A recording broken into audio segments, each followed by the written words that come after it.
જિલ્લા શિક્ષણ અને તાલીમ ભવન સુરેન્દ્રનગરની યુટ્યુબ ચેનલમાં આપ સૌનું હાર્દિક સ્વાગત છે। વિદ્યાર્થી મિત્રો, આપણે ધોરણ 7 નું ચોથું પ્રકરણ સાદા સમીકરણ એના વિશેનો અભ્યાસ કરતા હતા। અગાઉ આપણે બે વિડીયોમાં ઘણી બધી માહિતી જોઈ છે, શીખ્યા છીએ। તો આપણે સ્વાધ્યાય 4.2 ના થોડા દાખલા જોઈએ અને સમીકરણ કેવી રીતે ઉકેલી શકાય એની વિગતવાર ચર્ચા કરીએ। તો તમારી સામે એક રકમ છે કે ચલને અલગ કરવાના પગલા કહો અને સમીકરણ ઉકેલો। રકમ ધ્યાનથી વાંચજો। ચલને અલગ કરવાના, તો આપણે ચલને પહેલા અલગ કરવાનું છે। તો એ ચલને આપણે કેવી રીતે અલગ કરશું, એના જે પગલા છે, સ્ટેપ છે, તો આપણે 1 by 1 સ્ટેપ શીખવાના છે।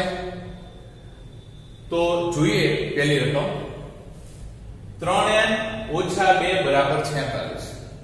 ફરીથી જોઈએ 3n - 2 = 46। તો પહેલું પગલું આપણે કરીએ। અહીંયા ચલને આપણે અલગ કરવાનો છે, એકલો રાખવાનો છે। અહીંયા ચલ શું છે? n છે। તો પહેલા તો 3n ને આપણે અલગ રાખીએ। તો અહીંયા -2 છે, તો આપણે કહી શકીએ પહેલું પગલું કે બંને બાજુ +2 ઉમેરવું। પહેલું પગલું આ હશે કે બંને બાજુ +2 કરતા।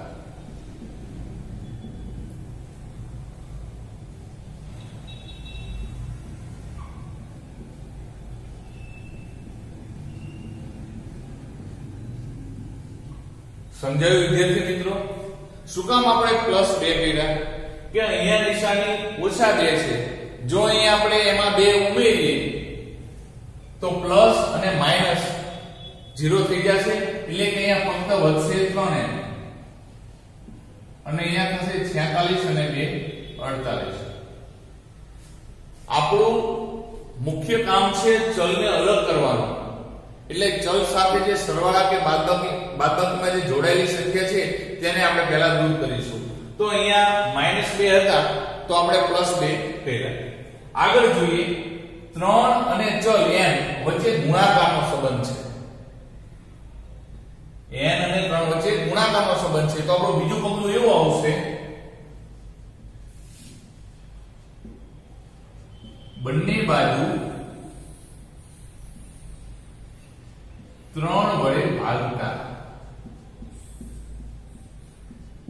ગુણાકારનો સંબંધ છે એટલે આપણે ભાગાકાર કરીશું। 3n/3 છેદમાં લખો એટલે એને ભાગાકાર કહેવાય। સામે 48/3 એટલે 48/3। અહીંયા જો 3n એનો અર્થ થાય 3 × n, નીચે થશે 3। 48 ના આપણે અવયવ પાડીએ, નીચે થશે 3। વિદ્યાર્થી મિત્રો જો તો ઉપર નીચે 3 ઉડી જશે, અહીંયા પણ 3 ઉડી જશે, તો અહીંયા રહેશે n = 16। આ આપણા દાખલાનો જવાબ થશે। અહીંયા કીધું છે કે ચલને અલગ કરવાના પગલા કહો, તો આપણે આ સ્ટેપ બાય સ્ટેપ લખ્યા છે। અને સમીકરણ ઉકેલો, તો સમીકરણ ઉકેલો એટલે કે ચલની કિંમત મેળવો। તો ચલની કિંમત મળી છે અહીંયા n = 16। આ દાખલાને આપણે બીજી રીતે પણ ગણી શકીએ। તો જોઈએ બીજી રીતે કઈ રીતે ગણી શકાય। એ જ રકમ છે આપણી, જે આ દાખલામાં છે એ જ રકમ છે, પણ હવે આપણે એને બીજી રીતે ગણીએ કે કેવી રીતે સમીકરણ આપણે ઉકેલી શકીએ। તો અહીંયા રકમમાં જ કીધું છે કે ચલને અલગ રાખો, ચલને અલગ પાડો। તો 3n ને આપણે એકલા રાખવાના છે। આ -2 છે, બરાબરની સામે જશે તો +2 થઈ જશે। એટલે કે જોઈએ આપણે 3n = 46 - 2 સામે જશે તો +2, એટલે કે 3n બરાબર થશે 48। આપણે તો ચલને એકલો રાખવાનો છે, હજુ ચલ સાથે 3 ગુણાકારમાં છે।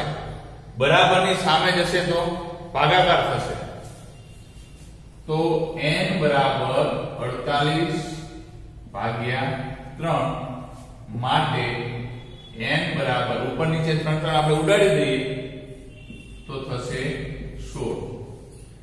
તો અહીંયા આપણને ચલની કિંમત મળે છે 16. વિદ્યાર્થી મિત્રો યાદ રાખજો, બે બાજુ હોય, ડાબી બાજુ અને જમણી બાજુ.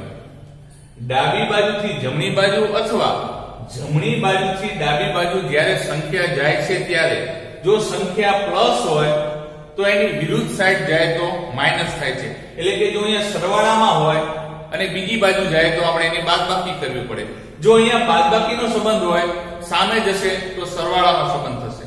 એવી જ રીતે જો અહીંયા ગુણાકાર હશે સામેની બાજુ જશે તો ભાગાકારમાં જશે, અને જો અહીંયા ભાગાકારમાં હોય અને સામેની બાજુ જાય તો એનો ગુણાકારમાં સંબંધ થશે. જો આટલું મિત્રો યાદ રહેશે તમને તો તમે આ સમીકરણ સહેલાઈથી ઉકેલી શકશો. મિત્રો આપણે વધુ એક દાખલાની પ્રેક્ટિસ કરીએ. અહીંયા તમારી સમક્ષ રકમ છે 20p ભાગ્યા 3 બરાબર 40. રકમ ગમે તેવી હોય ગભરાવાની જરૂર નથી. આપણે સૂચનાને વળગી રહીએ કે ચલને અલગ કરવાના છે. સૌ પહેલા આપણે ચલને અલગ કરવાના છે, એટલે કે 20p p છે અહીંયા ચલ છે, p ને આપણે એકલો રાખવાનો છે. તો સૌ પહેલા નજર કરીએ કે 3 છે અહીંયા 20p સાથે ભાગાકારમાં છે, બરાબરની સામેની સાઈડ જશે એટલે કે ડાબી બાજુથી જમણી બાજુ 3 જશે તો ભાગાકારના શું થઈ જશે? ગુણાકાર. તો લખીએ કેવી રીતે થાય કે 20p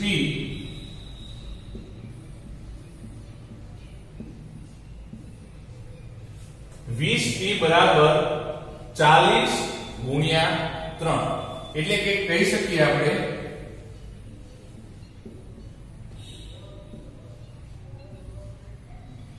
40 ગુણ્યા 3 કરીએ એટલે 4 કરે 12 એટલે કે 120.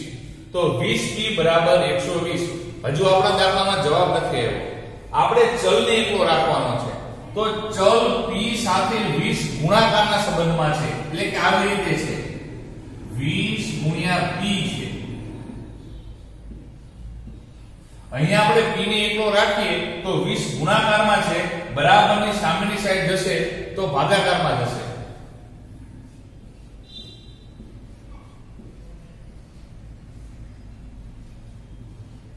આવી રીતે થશે.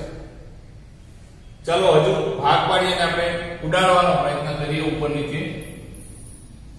તો 120 એટલે થાય 20 ગુણ્યા 6 અને છેદમાં તો 20 છે, 20 6 120 અને 20 ના 20.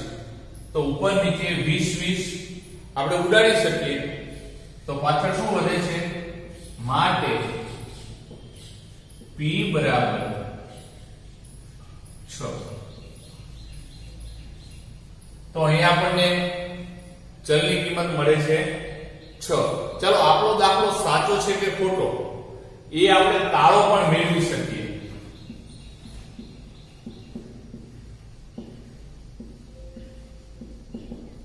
તાળો મેળવવો એટલે કે આપણા જવાબની ચકાસણી કરવી. આપણે જે દાખલો ગણ્યો છે એ સાચો છે કે ખોટો કેવી રીતે ખબર પડે? તો કે જ્યાં ચલ p છે ત્યાં એની કિંમત મૂકીએ ડાબી બાજુ તો જમણી બાજુ બરાબર આવે છે કે નહીં. જો આવી જતી હોય તો આપણો દાખલો સાચો છે એમ સમજવાનું. તો ડાબી બાજુ જોઈએ.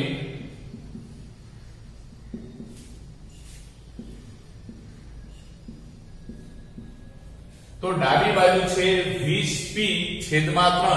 હવે p ની કિંમત આપણે મૂકીએ.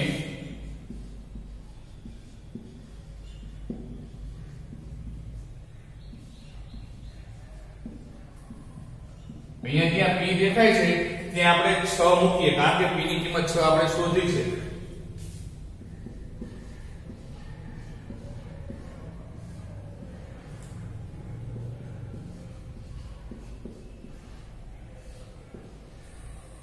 છ ના ભાગ પાડીએ.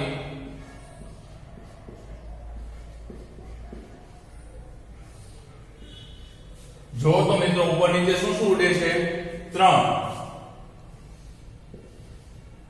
તો શું અંશમાં શું વધે છે? 20 દુ 40.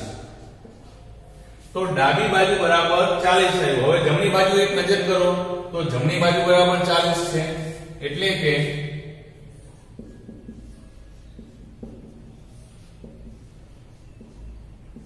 ડાબી બાજુ બરાબર જમણી બાજુ થઈ જાય છે. એટલે કે જે આપણે ચલની જે કિંમત શોધી છે એ એકદમ સાચી છે. ચાલો વિદ્યાર્થી મિત્રો, હવે આપણે કોયડા ઉકેલ કરીએ કે તમારી સમક્ષ કોયડો આપેલો હોય તો એનું સમીકરણ કેવી રીતે બનાવવું અને જવાબ કેવી રીતે મેળવવો તો એના વિશે આપણે શીખીએ. તો તમારી સામે મેં રકમ લખી છે, જોઈએ આપણે કે એક મેચમાં સચિનના રન રાહુલના રન કરતા 2 ગણા છે. જો તેમના રન ભેગા કરવામાં આવે તો તેમના રન 2 સદી કરતા 2 જેટલા ઓછા છે. તો તે મેચમાં બંને કેટલા રન કર્યા હશે? તો પહેલા રકમ સમજીએ. અહીંયા 2 વ્યક્તિની વાત છે, સચિન અને રાહુલ. તો સચિનના રન અને રાહુલના રનની આપણે તુલના કરવાની છે. સચિનના રન રાહુલના રન કરતા 2 ગણા છે. સમજો મિત્રો, સચિનના રન કેટલા છે કે રાહુલના રન કરતા 2 ગણા છે. એટલે કે સચિનના રન વધારે છે જ્યારે રાહુલના રન ઓછા છે. જો રાહુલના રન 10 હશે તો સચિનના રન રાહુલના રન કરતા 2 ગણા એટલે કે 20 હશે. તો અહીંયા આપણે રાહુલના રનને આપણે x તરીકે ધારીએ.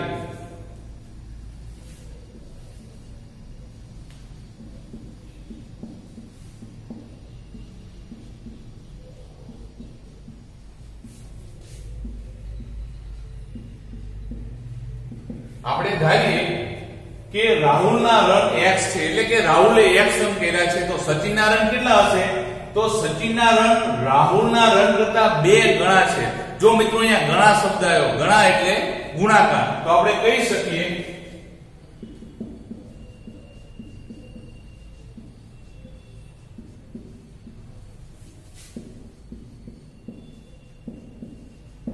માટે સચિનના રન 2x થાય, કારણ કે રાહુલ કરતા સચિનના રન 2 ગણા છે. હવે આગળ જોઈએ, જો તેમના રન ભેગા કરવામાં આવે, જો શબ્દ છે ભેગું કરવું. ભેગું કરવું એટલે ઉમેરવું, બેનો સરવાળો કરો, એટલે કે x અને 2x નો સરવાળો કરવાનો છે. જો તેમના રન ભેગા કરવામાં આવે તો તેમના રન 2 સદી કરતા 2 જેટલા ઓછા છે. સદી એટલે 100 થાય, પણ કેટલી સદી? 2 સદી. 2 સદી એટલે 200. જો તેમના રન ભેગા કરવામાં આવે તો કેટલા થશે? 2 સદી કરતા 2 રન ઓછા થશે. એટલે કે 200 માંથી 2 ઓછા કરવાના છે. તો આપણે સમીકરણ સ્વરૂપે કેવી રીતે દર્શાવી શકીએ? જોઈએ.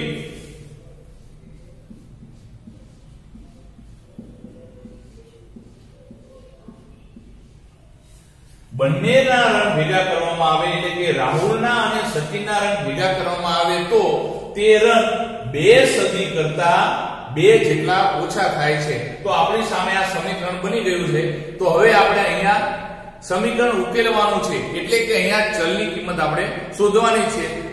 એક પછી એક સ્ટેપ બાય સ્ટેપ આપણે દાખલો ગણતા જઈએ કે x 2x. જો અહીંયા કઈનો હોય એટલે એક તો સમજવાનો છે. આ એનો સહગુણક છે, ચલનો સહગુણક છે. કઈનો હોય એટલે આપણે એક સમજવાનો, એટલે કે 1x 2x તો કેટલા થશે? 3x. 200 ઓછા 2, 200 માંથી 2 જશે તો થશે 198. આગળ આપણે ચલને એકલો પાડવાનો છે, ચલની કિંમત શોધવાની છે. તો ચલ સાથે 3 ગુણાકારમાં છે, સામે જશે તો ભાગાકારમાં.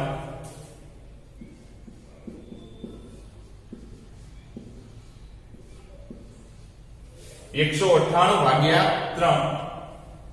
તો x બરાબર, ચલો 198 ત્રણે અંકોનો સરવાળો કરીએ. 9 ને 10, 10 ને 8, 18. 3 ની ચાવી યાદ છે ને મિત્રો? આપેલા તમામ અંકોના સરવાળાને જો 3 વડે નિશેષ ભાગી શકાય તો આપેલી સંખ્યાને 3 વડે નિશેષ ભાગી શકાય. તો 9 અને 10, 10 ને 8, 18. તો 3 ના ઘડિયામાં 18 આવે છે. 18 ને 3 વડે નિશેષ ભાગી શકાય. તો એનો અર્થ એવો થાય કે 198 ને 3 વડે નિશેષ ભાગી શકાય. તો 198 ને 3 વડે આપણે ભાગીએ તો 3 છક 18 1 3 છક 18 એટલે કે 66 ગુણ્યા 3 કરીએ આપણે તો આવશે 198 અને છેદમાં તો 3 છે જ. ચલો મિત્રો ઉપર નીચે જે સમાન અંક છે એને આપણે કોમન લઈએ, ઉડાડી દઈએ તો 3 3 ઉડી જશે તો x બરાબર રહેશે 66. તો અહીંયા ચલનો ઉકેલ આપણે મેળવી લીધો છે x બરાબર 66. જોઈએ આપણે કે x બરાબર શું છે તો રાહુલના રન બરાબર x છે. તો આપણે કહી શકીએ કે રાહુલે 66 રન કર્યા હશે. આપણને રકમમાં ફક્ત રાહુલના રન નથી કીધા, મેચમાં બંને કેટલા રન કર્યા હશે એવું પૂછ્યું છે. તો સચિનના રન કેટલા છે 2x.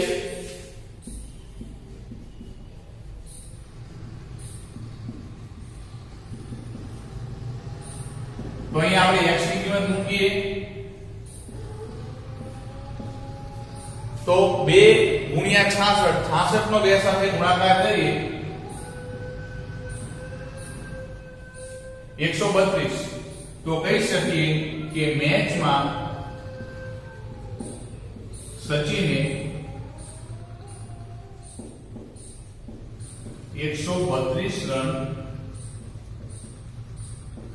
કર્યા હશે. તો આપણે દાખલામાં જોઈએ કે રાહુલે કેટલા રન કર્યા છે 66, જ્યારે સચિને કેટલા રન કર્યા છે 132. હવે આપણે આ જે જવાબ મેળવ્યો છે એ સાચો છે કે ખોટો? તો મિત્રો મેં તમને અગાઉ તાળો મેળવતા શીખવાડ્યો છે, તો આપણે તાળો મેળવીએ.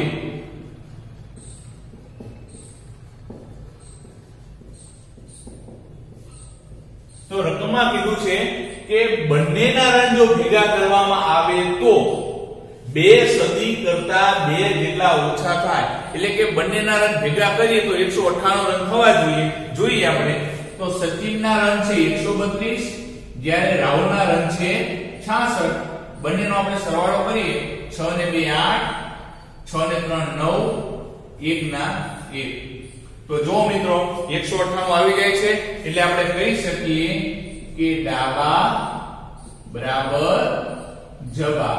ડાબી બાજુ અને જમણી બાજુ સમાન થાય છે. એટલે કે આપણે જે ઉકેલ મેળવ્યો છે, આપણે જે રન રાહુલના અને સચિનના શોધ્યા છે એ રન એકદમ સાચા છે.